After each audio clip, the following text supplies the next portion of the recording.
Everyone, আমি কালী পুজোর আরও একটা মেকআপ লুক নিয়ে চলে এসেছি। আর আজকে কিন্তু আমি এই কুকিংসের বক্স দিয়েই কিন্তু মেকআপটা করে নেবো। আর তোমরা ভাবছো নিশ্চয়ই কুকিংসের বক্সে কী আছে, তো দেখতেই পাচ্ছ আমার এই কুকিংসের বক্সে কিন্তু প্রচুর মেকআপ প্রোডাক্ট রয়েছে।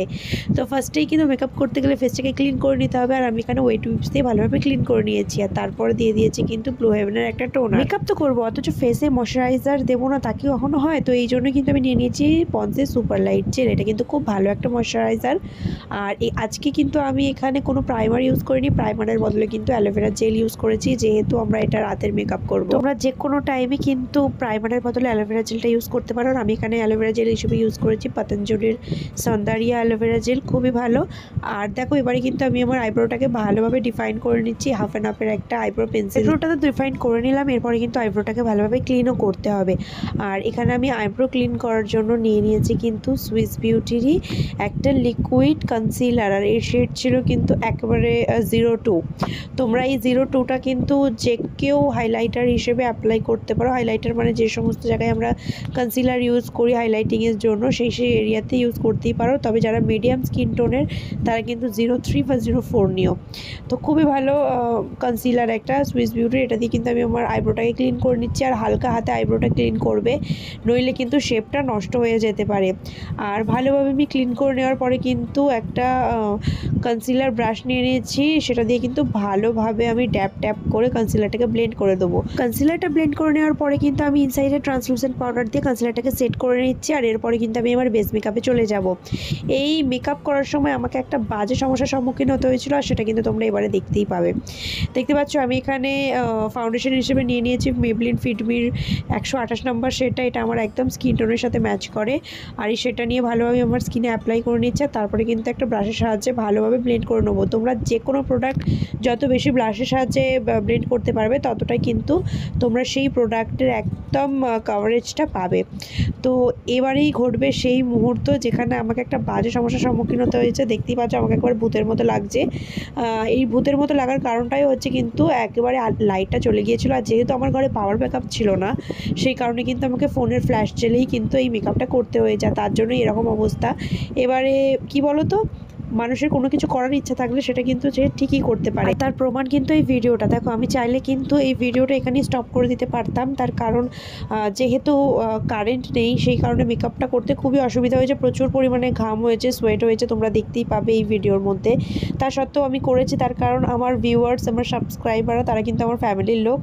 আর তারা কিন্তু অনেক দিন ধরে ওয়েট করে আছে আমার নতুন ভিডিও পাওয়ার জন্য। তো যেহেতু তারা ওয়েট করে আছে, তারা আমার কাছে খুব খুব ইম্পর্টেন্ট। তো সেই জন্যই কিন্তু আমি ভিডিওটা এত কষ্ট করেও শ্যুট করেছি। প্রচুর ঘাম হচ্ছিলো, ঘামটাকে অ্যাভয়েড করে কিন্তু আমি মেকআপটা করেছি। আর ঘামতে ঘামতে মেকআপ করলে কিন্তু মেকআপটা উঠে যাওয়ার অনেক বেশি চান্স থাকে, বাট আমি তোমাদের জন্য কিন্তু সেটাও উপেক্ষা করে নিয়েছি।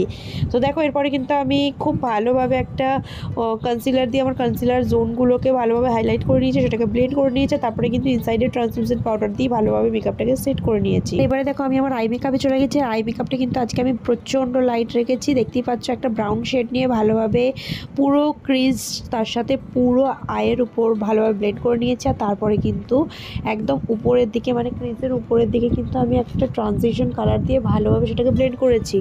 আর আইবলের উপরে একটা শিমারি কালার দিয়ে বাস ব্লেন্ড করে দিয়েছি। বাস এটুকুই ছিল আজকের আই মেকআপ। আর তারপরে লাইনার করে নিচ্ছে, আর লোয়ার ওয়াটার লাইনেও কিন্তু ভালোভাবে আই মেকআপটা করে নিয়েছি।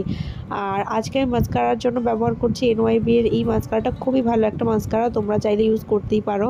এটা আমি ফ্রিতে পেয়েছিলাম, অনেকদিন আগেই পেয়েছিলাম। তো এটা ফ্রিতে পাওয়া হলেও খুবই ভালো। আর এরপরে দেখো আমি এখানে ব্লাশার, কন্ট্যুর আর হাইলাইটারের জন্য একটাই প্যালেট ইউজ করছি, সেটা হচ্ছে মার্সের ফেস প্যালেট। তো এখান থেকে আমি আমার ব্লাশারটা অ্যাপ্লাই করে নিচ্ছি। কারেন্ট যেহেতু ছিল না, তার জন্য খুবই অসুবিধা হচ্ছিলো পুরো ভিডিওটা তোমাদের সামনে কীভাবে তুলে ধরবো সেটা নিয়ে। তার কারণ প্রচুর ঘাম দিচ্ছিলো, তোমরা দেখতেই পাচ্ছ মুখে বারবার আমি ঘামটা মুছছিলাম, হাত পাখা দিয়ে হাওয়া করছিলাম, তারপরেও কিন্তু প্রচণ্ড ঘাম দিচ্ছিলো। তার কারণ কারেন্ট তো ছিল না, আর এখানে প্রচণ্ড গরম।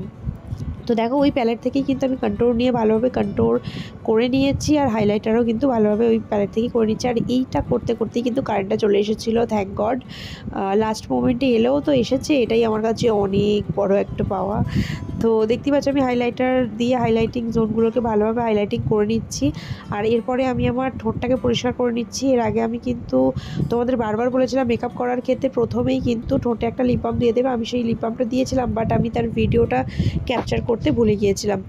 তো ভালোভাবে সেটা মুছে নিলাম। আর এটা করতে করতে কিন্তু আমি আমার ব্রা বোনটাকেও হাইলাইট করে নিলাম, তার কারণ ওটা প্রথমে ভুলে গিয়েছিলাম। তো এরপর দেখো আমি লিপটাকে লাইন করে নিচ্ছি কিন্তু মার্সের একটা লিপ পেন্সিল দিয়ে।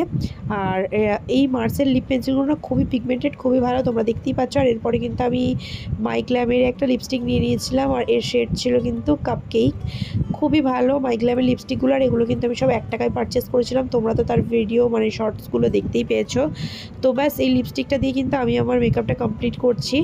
আর দেখতেই পাচ্ছ কতটা সুন্দর ফ্ললেস বেস হয়েছে। পাওয়ার কাট হয়ে যাওয়ার পরেও যে এত ভালো একটা লুক আমি তোমাদের সাথে শেয়ার করতে পারবো এটা আমি ভাবিনি।